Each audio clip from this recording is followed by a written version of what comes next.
Hey everybody, how's it going? It is Matt and it is Wild Wednesday. Yes, folks, it is already hump day. Almost just a couple more days to go till we get to TGIF. First and foremost, I do hope each and every one of you are having a great morning, evening, dawn, day, or dusk. All that lovely stuff because life is too short as is. Please do like, share, and subscribe. I love seeing each and every one of your faces here every day, both new and old. And that's every Monday through Friday if my schedule is permitting. I don't do any videos Saturdays and Sundays, which I'm sure by then you guys are annoyed by me and don't want to watch any videos and need a break from me.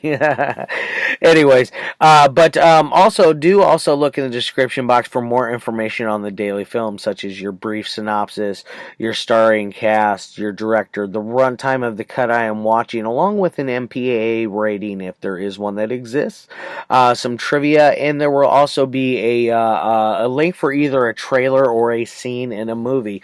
So definitely look out for that stuff. It is definitely a little bonus that I like to throw in there for you guys to get a bigger taste on if you want to watch the movie or not.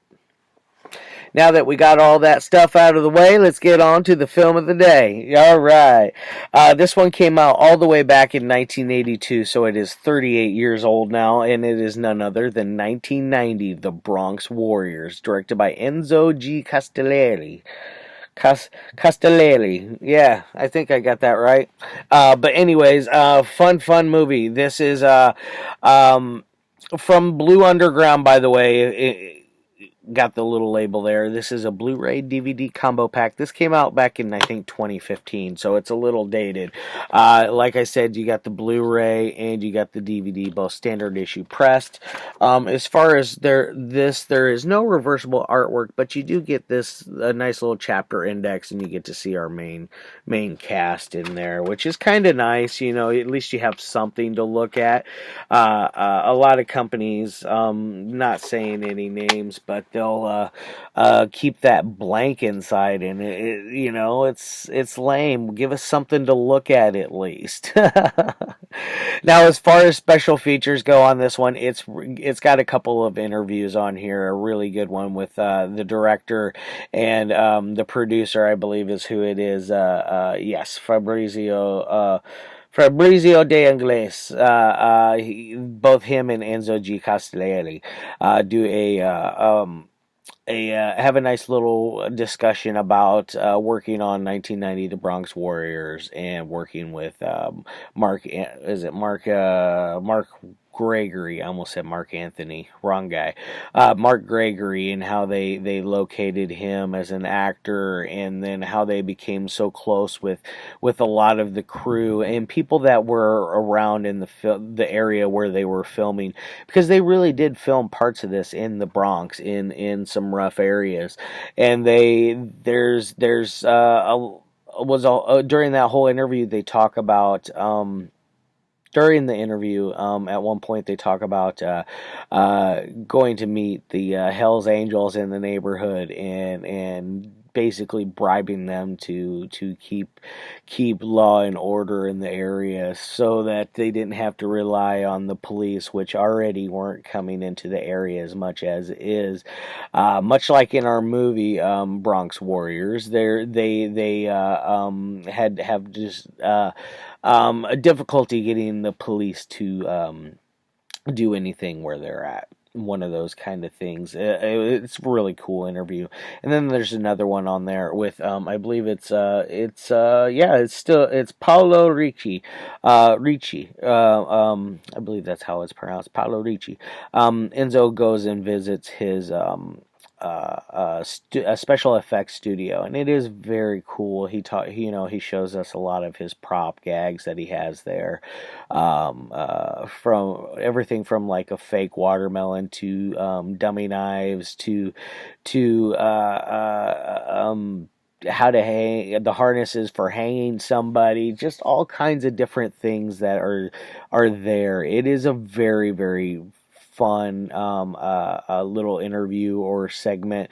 You can really tell that both of those guys were having a blast doing it because they're just like goofing around, stabbing each other, and making goofy sounds. And oh, you can tell they're like kids in a candy store. It is a very fun interview. And then there's what else do we have on there? That's about it. Oh, you get the Adventures of the Bronx interview with Massimo Vanini. I forgot about that with the actor in there, and he talks about how he was one of the first people to find Mark Gregory, who is your main star. His name is Trash in the movie. He is the one that found that guy allegedly working out in a gym. Yeah, that's basically what we got for the special features. There's also a trailer and something else, stills gallery, I believe. But either way, that's what you got for as far as special features. Now, as far as what this movie is about, it is basically what it is. It's a in 1990, the Bronx becomes a no man's land, a no go zone for the police. It becomes kind of like Escape from New York, which this is huge influences from Escape from New York on here. Influence of that and Road Warrior, I would say some Mad Max-ish type vibe going on here. It's a fun ride, guys. There is a sequel as well called I forget what the sequel is called, but I think it's Escape from the Bronx is what the sequel is now that I remember, and it is most of the starring cast of Trash and Enzo Castellari coming back to do that one. Just to let you know on the sequel. But back to this one, like I said, it's 1990. The police aren't going to go into this area. Basically, it becomes taken over by these gangs, these roving, marauding gangs. There's bikers. There's these like weird dancers type people with sparkly outfits. There's these weird lacrosse type players. There's these ones that I think they call them the zombies, and they live underground. Like there's some interesting gangs going on here. It almost is like a plays out like a video game, and like different levels of your bosses and everything you're going through. You got it's kind of fun and different. Each gang brings something new and different to the game, so not one of them is alike, which I really dig that. So these gangs, they're basically, what is it? The Riders, I believe, is what the main gang is that trash the motorcycle gangs. I think they're called the Riders, but they have basically come across this girl who ran away from Manhattan, and she's hiding out in the Bronx, and she clutches onto Trash essentially, and she becomes his gal. And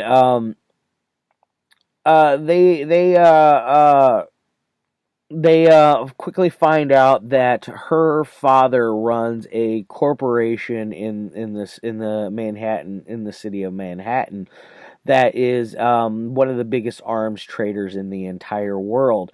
And then as soon as her father dies, she's going to inherit it, and she is not does not want to be a proprietor of death. She does not want to be responsible for creating these weapons to kill people, which I can respect that. It's an honorable thing. I definitely can see why you would want to dip out on something like that. So they find that out. They send in a guy by the name of Hammer, who is played by Vic Morrow, who died in a horrible helicopter accident the next film after this. So this is the last film he completed.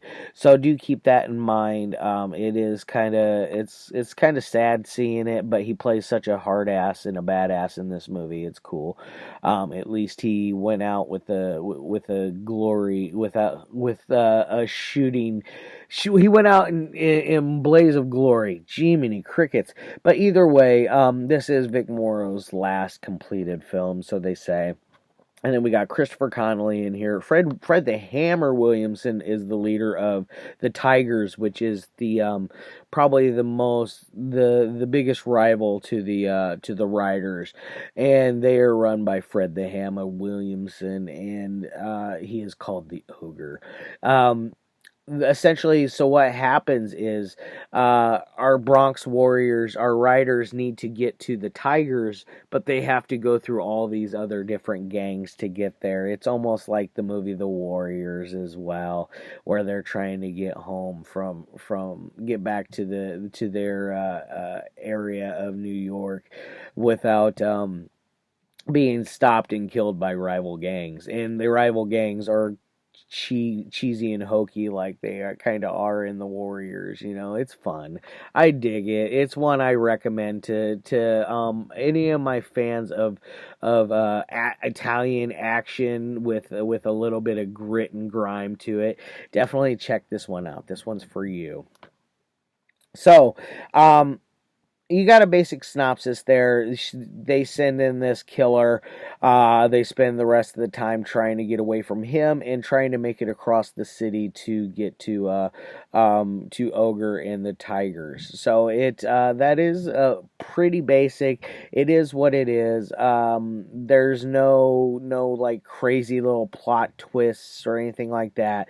There are members of the gang that are of the writers that are very loyal, but there is also this one who is a complete scumbag who wears like Nazi attire, like he's legit wearing a Nazi jacket with the SS garb and everything on it, like just a really unlikable dude. But like there's all kinds of things that are present, but there's no like real plot twist, if that makes any sense, if you get where I'm going at with that. So don't expect anything that's going to blow your mind on this. The sequel has more twists in it than it has a couple twists in it, but not this one. This one's pretty basic. Now, as far as any kind of ratings would go on this one, on a 1 through 5 scale on the technical side, this thing's probably a 3 out of 5. It's a middle of the road. Could be better, could be worse. You got some fun acting in here. The story works perfectly. My only complaint is the fact that Vic Morrow is dubbed, but I understand why. His voice was dubbed because before they could go over and do the actual dubbing for the film, he died in that accident, so they were unable to get him to do it. So they had to bring somebody else in to do the voice work for him, which is it. That's my only real beef with the movie. Some of the costumes are a little funny looking. Like, I'm not gonna lie, the lacrosse team and the dancer roller skater type team, the dancers, those gangs are freaking cheese dick, and they made me laugh and just giggle every time I saw them, because they're wearing like the dancers are wearing sparkly makeup, and they got silver top hats on, and like a silver suit. The lacrosse players, they got like these weird like shoulder pads that come out, but they're not your standard shoulder pad where it would look like it helps protect you from everything. It's more of a shoulder pad for decoration needs, one of those kind of things. But very fun. I know I get off the subject a lot, guys. I'm sorry, but back to my ratings on this one. So I said a 3 out of 5 on the technical.